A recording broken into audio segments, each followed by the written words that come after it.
Wie ist es Ihnen zu der Zeit der Wende, der demokratischen Wende 1989 ergangen? Wie war das für Sie, als die Grenze aufgegangen ist? Das war natürlich nicht ganz einfach. Ähm, Wir sind ja im Grenzgebiet einer strengen Kontrolle und haben unter einer strengen Kontrolle gestanden. Letztendlich sind bei Ein- und Ausreisen aus dem Grenzgebiet Kontrollen gewesen mit Vorzeigen von Personalausweis. Mitunter, wer nicht vor Ort wohnte, musste dann einen Passierschein haben. Insofern war es für uns nicht ganz einfach, welche Position wir beziehen sollten. Natürlich, wo dann die Aufbruchsstimmung kam, wo dann die DDR eine neue Regierung bekam, wo Erich Honecker dann abgesetzt wurde, da kam auch bei uns schon ein bisschen Bewegung in der Bevölkerung an. Da wurde dann auch schon mal gesprochen, das eine und das andere, was man sich sonst ja auch nicht getraut hatte, dadurch, dass eben ein gewisser Überwachungsstaat ja stattgefunden hat bei uns. Und Polizei, Staatssicherheit war irgendwie immer im Hinterkopf. Und damit mussten wir leben. Es war nun mal eine Diktatur, es war keine Demokratie. Und bis es dann zur Grenzöffnung bzw. zum Mauerfall kam, hat ja auch noch etwas gedauert. Ähm, Ich muss sagen, den Abend, wo das bekundet wurde im Fernsehen, da konnte ich das noch gar nicht richtig glauben, muss ich Ihnen ehrlich sagen. Ich bin auch nächsten Tag gleich wieder zur Arbeit. Einige waren gar nicht zur Arbeit, manche sind gleich losgefahren. Die haben sich dann natürlich die Medien weiter angeschaut. Dann habe ich auch gedacht, wer weiß, ob das nicht nochmal wieder Kippt. gekappt wird. Wenn man abhaut und geschnappt wird, ne, das wusste jeder. Im Hinterland war es vielleicht etwas anders. In Mecklenburg ganz hinten, da haben sie vielleicht gewusst, dass es da eine Grenze gibt. Aber wie das da alles funktioniert, wusste keiner. Das war schon so weit, das durfte auch nicht fotografiert und weitergegeben werden. Dieses war strengstens verboten. Und dann noch ein Wort Und zur Stasi vielleicht mit dem. zur Stasi, das also die war eigentlich gegenwärtig. Das waren ja in erster Linie informelle Mitarbeiter, die in den Dörfern und auch in den Betrieben zugegen waren.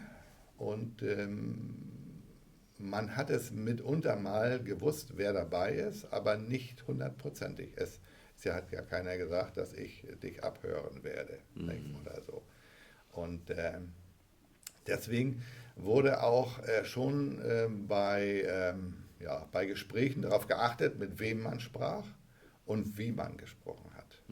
Was man gesagt hat, ja. Ja, so ist es. Jetzt, was meinen Sie, war der größte Einschnitt, die größte Veränderung für Ihre Region und für die Menschen? Also nach Ja. 89 jetzt, nach der Wiedervereinigung. Das erste große kam dann mit Neuwahlen. Die letzten Wahlen wurden ja dann dadurch kam ja auch sehr viel in Aufruhr. In 89 waren ja die letzten Wahlen gewesen, die dann manipuliert wurden von staatlicher Seite. Es haben ja auch Leute auch noch weiter arbeiten wollen, die vorher natürlich auch in Führungspositionen waren. Die wollten ja auch nichts abgeben. Wer will das schon freiwillig? Und da gab es dann eben auch Probleme und mitunter musste man sich auch durchsetzen. Ich hatte mich zu der Zeit auch selber in der Kommunalwahl mit beworben und bin dann auch in den neuen Rat danach reingewählt worden. Und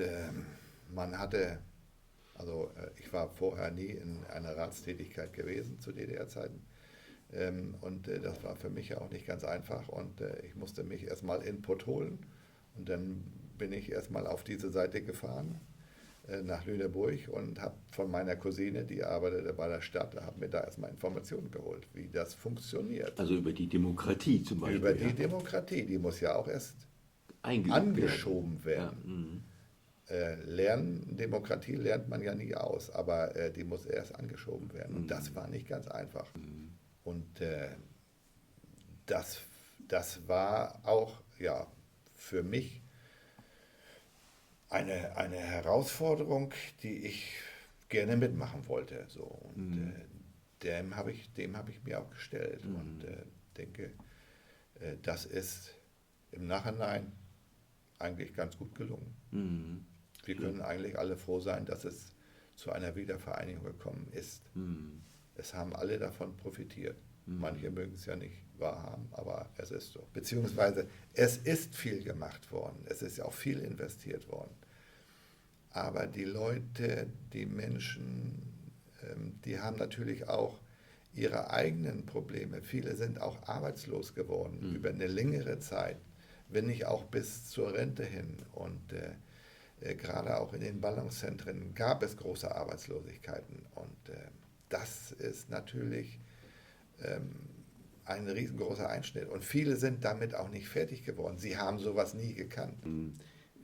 Trotzdem, wenn wir nochmal schauen, in 89 die Wende in der DDR, hat ja auch nochmal dann danach zur Folge gehabt, dass viele andere osteuropäische Länder Umbruchssituationen hatten, demokratische Wende hatten, ob es jetzt eben Polen war, ob es Ungarn, Bulgarien, Rumänien waren, die ja nun jetzt auch zur Europäischen Union gehören. Wie würden Sie diesen Zuwachs, diese Veränderung beurteilen aus Ihrer Sicht? Ist das eher positiv? Hat das sich positiv verändert? Oder sind da eher Ängste da auch nach wie vor oder waren Ängste da? Was passiert dadurch? Die Angliederung von Polen und Ungarn und also die restlichen Ostblockländer an die Europäische Union sind in meinen Augen kein Nachteil. Im Gegenteil, also es ist ja Europa und wir sind jetzt seit 70 Jahren ohne Krieg und das ist in Mitteleuropa was Einmaliges, was es nie in der Geschichte gegeben hat. Und das ist natürlich auch eine Stabilität, wenn alle Länder Europas eben Mitglied einer Vereinigung sind. Und als solches kann man das nur als positiv betrachten. Und durch meine Tätigkeit in Hamburg ist mir da erst richtig bewusst geworden, wie freizügig man mit allen Menschen auch umgehen kann und sollte. Und, deswegen, es ist nur positiv, wenn wir europäisch denken. Und Deutschland ist nun mal mitten in Europa. Ja. Und wir sollten mit unseren Nachbarn gut umgehen. Ja.